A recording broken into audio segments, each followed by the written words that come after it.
एक बार एक कन्या के पिता ने शर्त रखी कि हम शादी तो करेंगे, उसी दूल्हे से करेंगे, लेकिन शर्त यह है कि बारात में कोई बूढ़ा आदमी नहीं आना चाहिए। युवकों ने कहा कि ठीक ही है, ये बूढ़े क्या करेंगे ब्याह बारात में, यहीं बैठ के राम राम करें, भजन करें, घर में रहें, काहे को, और विवाह में क्या हम लोग सब जा ही रहे। वृद्ध मान गए, पर दूल्हे का जो नाना था वो बोला ना ना हम तो चलेंगे, हमें तो ले चलो। नाना वो लोग कहते हैं कि बूढ़ा दिख गया तो बारात लौटा दी जाएगी। नाना बोले तो ऐसे ले चलो कि दिखे नहीं, पर ले चलो। किसी तरह इंतजाम किया गया, गाड़ियों में जहाँ सामान रखते हैं उसमें ही नाना को किसी तरह छिपा कर ले गए। बारात पहुंची, कन्या के पिता ने अपना एक आदमी भेजा, देखो कोई बूढ़ा तो नहीं आया है। संवाददाता ने समाचार दिया कि कोई बूढ़ा नहीं आया।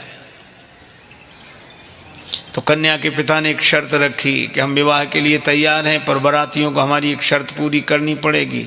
गांव के बाहर जो नदी बह रही है उस नदी में पानी की जगह शुद्ध दूध बहाओ तो हम विवाह करेंगे।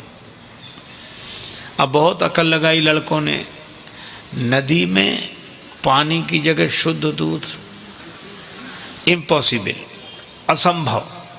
तो कहा चलो बारात वापस ले चलें। बारात वापस लौटने लगी। किसी ने कहा बारात तो लौट ही रही, नाना के काहे को प्राण ले रहे हो, बाहर निकाल ले।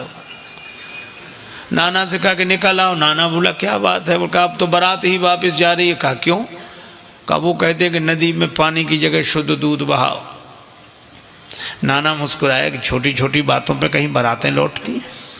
लड़के बोले नाना दिमाग खराब है, छोटी बात है, इतना दूध कहाँ से आवे और नदी में, और ये और फिर शुद्ध कैसे रह जाएगा, दूध पानी में डालोगे तो ये। वृद्ध ने मुस्कुरा कर कहा कि जरा सी बात है, तुम जो कन्या के पिता की ओर से समाचार लेकर आया था उसी के द्वारा तुम समाचार भिजवा दो। क्या? कि दूध का इंतजाम हमने कर लिया है, शुद्ध दूध बहा देंगे, इतना नदी भर जाए उससे भी ज्यादा दूध हमारे पास है, लेकिन हमारी भी एक शर्त है। क्या? कि नदी का पानी खाली तुम करा दो, दूध हम बहा देंगे। कन्या के पिता के पास खबर गई कि वो कहते हैं कि नदी का पानी खाली तुम कराओ, दूध हम बहा देंगे। कन्या का पिता बोला जरा अच्छी तरह छानबीन करो, बारात में जरूर कोई बूढ़ा आया है, नहीं तो।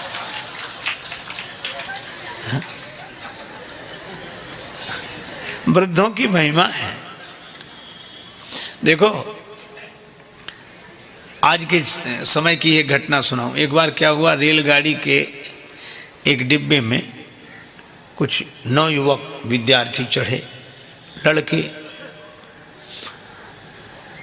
10-12 लड़के, और संयोग की बात वो डिब्बा खाली था। एक बूढ़ा आदमी किनारे सीट पर बैठा अपनी माला लिए राम राम राम राम राम राम कर रहा है, और लड़के देखा। अब उनका तो नाम ही लड़के। रेलगाड़ी चली, अब वो भड़के,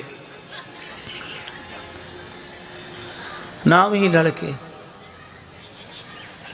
जहां जाए वहां से लड़के आए। घर में रहें तो लड़के, बाहर जाएं तो लड़के, इससे लड़के उससे लड़के। अब रेलगाड़ी चल रही थी, वो 10-12 लोग लड़के बोले कि बड़े बोर हो रहे, कुछ करो। कहा इसमें क्या करोगे, बैठे रहो आराम से। कहा नहीं कुछ तो करो। कहा क्या करें? कहा जंजीर खींचो, गाड़ी रोको।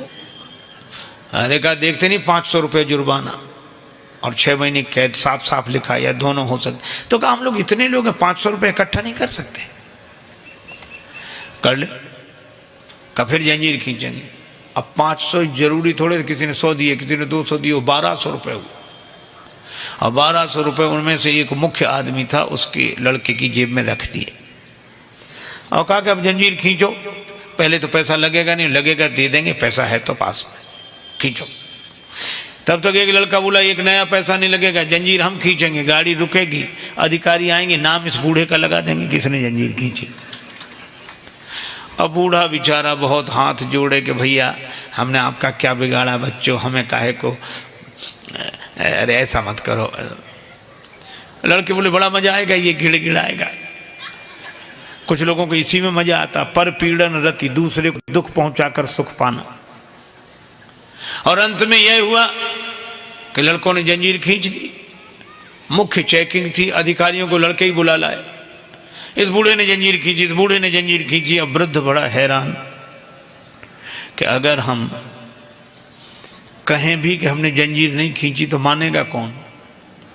ये 10-12 लड़के और सब हमारे बारे में यही कह रहे हैं कि जंजीर खींची। तो उसको भगवान ने ऐसी प्रेरणा दी, अधिकारी ने डांटते हुए कहा, तुम वृद्ध होकर शर्म नहीं लगती, जंजीर क्यों खींची?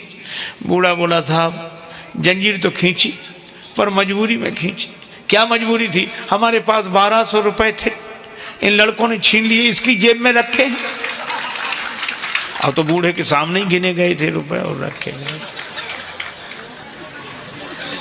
अधिकारियों ने जो देखा तो उसकी जेब में रुपए मिल गए। ईमानदारी का जमाना था, बूढ़े को 1200 रुपए मिले और शाबाशी दी गई कि बड़ा साहस का काम किया, बहादुरी का काम किया। अब लड़के एक दूसरे का मुंह देखेंगे, ये तो हम सोचते ही नहीं थे। वृद्ध को तो 1200 रुपए मिले, लड़के पकड़ गए। अगले स्टेशन पर गाड़ी रुकी तो पुलिस वाले लड़कों को पकड़ के ले जा रहे थे।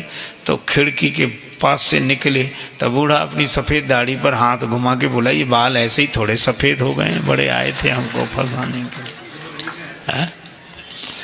तो ये कहानी है, पर यह कहानी भी संकेत देती है कि वृद्ध के पास जो अनुभव होता है वह युवक के पास नहीं होता। ये बात अलग है कि अनुभवी वृद्ध के पास शक्ति, सामर्थ्य, जोश, उत्साह नहीं होता, वो युवक के पास होता है। तो युवक अपने उत्साह का उपयोग वृद्धों के अनुभव के आधार पर समाज और राष्ट्र के निर्माण में करे, यही हनुमंत कथा का संदेश है। आए थे हमको फंसाने के। तो ये कहानी है, पर यह कहानी भी संकेत देती है कि वृद्ध के पास जो अनुभव होता है वह युवक के पास नहीं होता। ये बात अलग है कि अनुभवी वृद्ध के पास शक्ति, सामर्थ्य, जोश, उत्साह नहीं होता, वो युवक के पास होता है। तो हमने ये कथाएं सुनी स्वामी राजेश्वरानंद जी महाराज द्वारा। बहुत ही सुंदर तरीके से इन कथाओं का वर्णन उन्होंने किया है। उम्मीद है आपको ये कथाएं बहुत पसंद आई होंगी। अगर आपको ये कथाएं पसंद आई हैं तो चैनल को सब्सक्राइब कीजिए, वीडियो को लाइक और शेयर कीजिए, ताकि इस तरह की प्रेरक और हास्य कथाएं हम आपके लिए लेकर आते रहें। आपका बहुत बहुत धन्यवाद।